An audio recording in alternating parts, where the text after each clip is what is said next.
A very good morning students, this is Kalpana Singh on the stage RITT YouTube channel पे आप सभी का एक बार फिर से हम स्वागत करते हैं। आप हमारे यूट्यूब चैनल को लाइक शेयर और सब्सक्राइब करिएगा, साथ ही में बेल आइकन को भी प्रेस करिएगा ताकि वीडियो की नोटिफिकेशन जो आती है वो आपको मिलती रहे और आप हमारे वीडियो को देख सकें। ठीक है, तो पिछले फर्स्ट वाला वीडियो, इसके पहले वाला जो वीडियो था, हम वहाँ से सेकेंड सेमेस्टर की क्लासेस ले रहे हैं। सेकेंड सेमेस्टर में क्रियात्मक अनुसंधान पेपर है, एक्शन रिसर्च फोर्थ पेपर का नाम है, उसकी क्लासेस है। उसमें हमने अनुसंधान का अर्थ और परिभाषा बताया था। अब आगे हम देखते हैं इसमें अनुसंधान की विशेषताएं।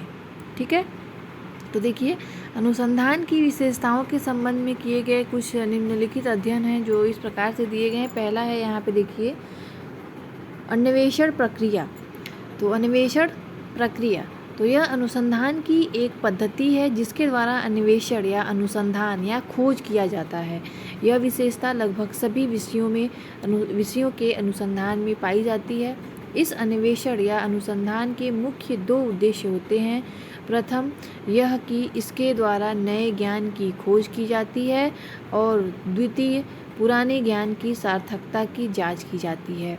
जब अनुसंधान का उद्देश्य नए ज्ञान की खोज करता है तो उसे अन्वेषणात्मक शोध कहते हैं, और जब अनुसंधान का उद्देश्य पुराने ज्ञान की जांच करना होता है तो उसे हम सत्यापन शोध कहते हैं या वेरिफिकेशन रिसर्च कहते हैं।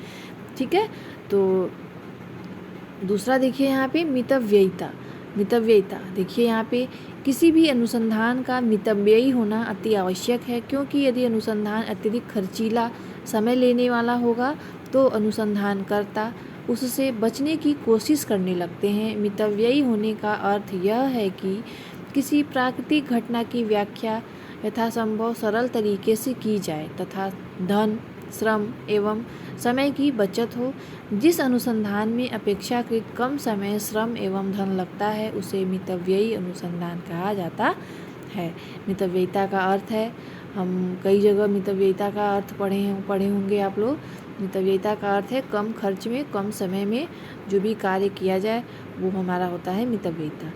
नंबर 3 है वैज्ञानिक अभिकल्प, साइंटिफिक डिज़ाइन। ठीक है, वैज्ञानिक अभिकल्प का अर्थ होता है कि योजना है, कोई भी योजना है जिसका निर्माण किसी कार्य को करने के लिए किया जाता है। ये मनोवैज्ञानिक अनुसंधान सहित सभी सामाजिक अनुसंधानों या व्यवहारपरक अनुसंधानों पर लागू होता है।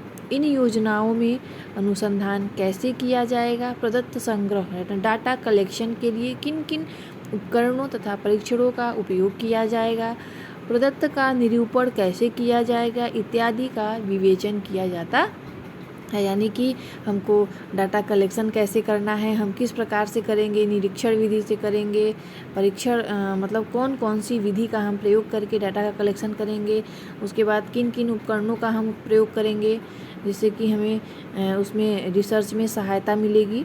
तो देखिए यहाँ पे अब नंबर 4 है सुव्यवस्थित अध्ययन, सिस्टमैटिक स्टडी। ठीक है, तो अनुसंधान एक व्यवस्थित एवं क्रमबद्ध अध्ययन है। यह एक ऐसी कार्य प्रणाली है जिसके द्वारा क्रमबद्ध तरीकों से अनुसंधान किया जाता है, अर्थात व्यवस्थित ढंग से नए ज्ञान का खोज तथा पुराने ज्ञान की जांच का प्रयास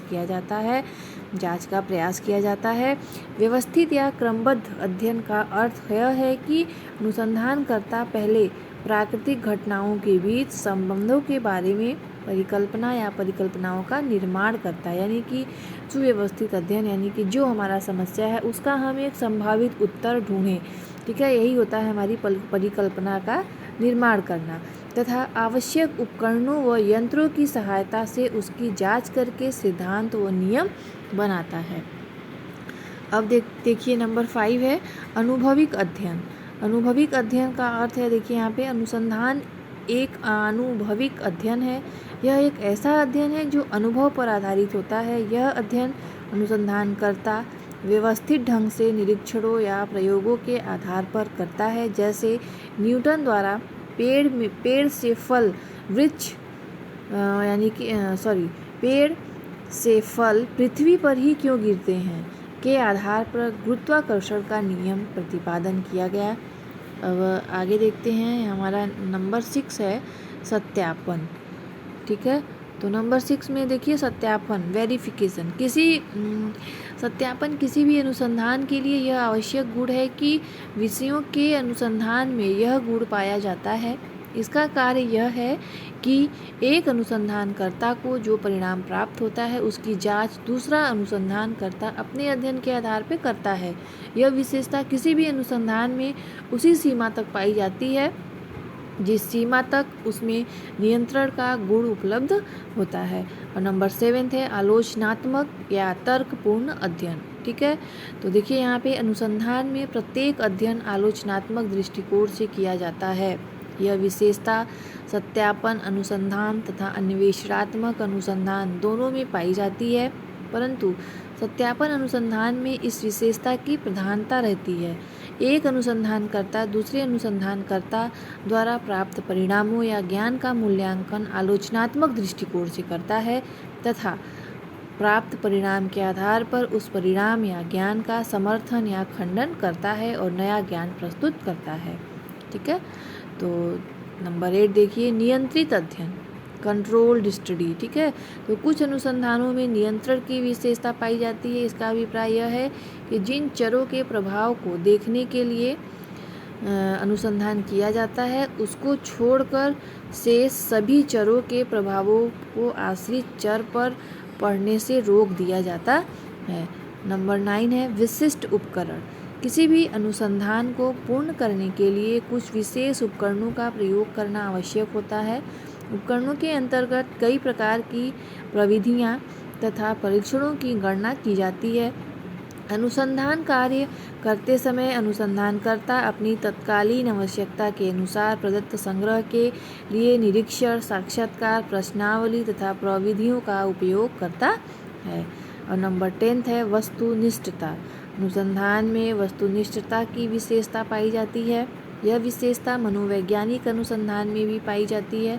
वस्तुनिष्ठ अध्ययन का अर्थ यह वह अध्ययन है जिसमें अनुसंधानकर्ता किसी समस्या या विषय वस्तु का अध्ययन पक्षपात, पूर्ण धारणा, स्थिराकृति आदि व्यक्तिगत कारकों के प्रभावित हुए बिना ही करता है। चैपलिन के अनुसार देखिए वस्तुनिष्ठता का आशय पक्षपात या पूर्वधारणा आत्मनिष्ठ व्याख्या से मुक्त होने से होता है। ठीक है, यानी कि यहाँ पे देखिए प्रतिकृति तो साधारण अर्थ में पुनरावृत्ति को ही प्रतिकृति कहते हैं। अनुसंधानकर्ता अपने अध्ययन के आधार पर जो परिणाम या ज्ञान प्राप्त करता है उसकी सत्यता को जांचने के लिए वह अपने अध्ययन को बार बार दोहराता है। यदि उसे प्रत्येक बार एक ही तरह का परिणाम प्राप्त होता है तो समझा जाता है कि उसका अनुसंधान विश्वसनीय है, तथा यदि परिणाम में स्थिरता का अभाव होता है तो संपूर्ण प्रक्रिया का पुनरावलोकन आवश्यक होता है। नंबर 12 है परिमाणन। तो परिमाणन में देखिए इसका अभिप्राय यह है कि जहाँ तक संभव होता है मनोवैज्ञानिक अनुसंधानों में प्राप्तांकों के विश्लेषण में सांख्यिकी विधियों का व्यवहार किया जाता है। यह विशेषता मनोवैज्ञानिक अनुसंधानों में भी पाई जाती है। नंबर 13 है सामान्यीकरण, जनरलाइजेशन। सामान्यीकरण कार्य करने के उन तरीकों का एक महत्वपूर्ण पहलू है जिन्हें मार्क ब्लॉक के व्यापार की रीति कहते हैं। यह एक जटिल एवं व्यापक विषय है जो कौशल के लगभग सभी पक्षों पर प्रभाव डालता है। सामान्यीकरण असंबद्ध एवं अस्पष्ट तर्कों का काल एवं दिक् में आपस में जोड़ता है। सामान्यतः सामान्यीकरण तथ्यों के बीच का संबंध या संपर्क है। यह एक प्रकार का निष्कर्ष है। यह प्रक्रियाओं के बीच उदाहरण प्रस्तुत करने वाला संबंध है। जब तथ्यों या आंकड़ों या प्रक्रियाओं को वर्गीकृत किया जाता है तथा उनका मिलान या तुलना किया जाता है तो उसके बीच की समानताओं एवं विषमताओं की खोज करते हैं तथा उन पर आधारित निष्कर्ष निकालते हैं। यही अनुसंधान में सामान्यीकरण होता है। ठीक है, तो देखिए यहाँ पे अगला है नंबर 14 व्यवहारिकता। तो देखिए प्रत्येक अनुसंधान में व्यवहारिकता का गुण पाया जाता है। यद्यपि कई बार ये हमें प्रत्यक्ष रूप से दिखाई नहीं देता है, क्योंकि अधिकतर अनुसंधान जटिल होते हैं और व्यवहारिकता का अर्थ है कि यह अनुसंधान व्यवहारिक रूप में उपयोगी तथा लाभप्रद हो। अनुसंधान दो प्रकार के होते हैं, जिन्हें शुद्ध शोध, सैद्धांतिक तथा व्यवहारिक शोध कहते हैं। इन शोधों का उद्देश्य प्राकृतिक घटनाओं को समझना तथा संगत सूचना प्राप्त करना है। इससे अनुसंधानकर्ता अपनी जिज्ञासा की संतुष्टि करता है। इसके साथ ही वह व्यवहारिक उद्देश्य को भी दृष्टिगत रखता है, जिससे अधिकतर लोग उसका लाभ ले सके। अब नंबर 15 है अन्य विशेषताएं। अनुसंधान कार्य के अन्य विशेषताओं का उल्लेख कुछ इस रूप में किया गया है। देखिए यहाँ पे पहला है, अनुसंधान कार्य सदैव किसी समस्या का समाधान करता है अथवा समाधान करने की दिशा में उन्मुख होता है। नंबर 2 है, अनुसंधान कार्य दो या दो से अधिक चरों के बीच विद्यमान संबंध ज्ञात करने में किया जाता है। नंबर 3 है, अनुसंधान के द्वारा किसी नवीन सामान्यीकृत तथ्य अथवा सिद्धांत का विकास करने का प्रयास किया जाता है। नंबर 4 है, अनुसंधान साहस की मांग करता है। नंबर 5 है, अनुसंधान एक औपचारिक प्रक्रिया है। अगला है हमारा, अनुसंधान में गहन अध्ययन किया जाता है। नंबर 7 है, अनुसंधान वर्तमान अध्ययन के साथ साथ घटना के पूर्व कथन में भी सहायक है। नेक्स्ट है, अनुसंधान के परिणाम अवलोकित अनुभवों एवं आनुभविक प्रमाणों पर आधारित होते हैं। नेक्स्ट है, अनुसंधान कार्य सुनियोजित ढंग से संपन्न किया जाता है। नंबर 10 है, अनुसंधान सदैव तर्क संगत एवं वैज्ञानिक दृष्टिकोण की मांग करता है। ठीक है दोस्तों, आज के लिए बस इतना ही। धन्यवाद। आगे का हम कल देखेंगे।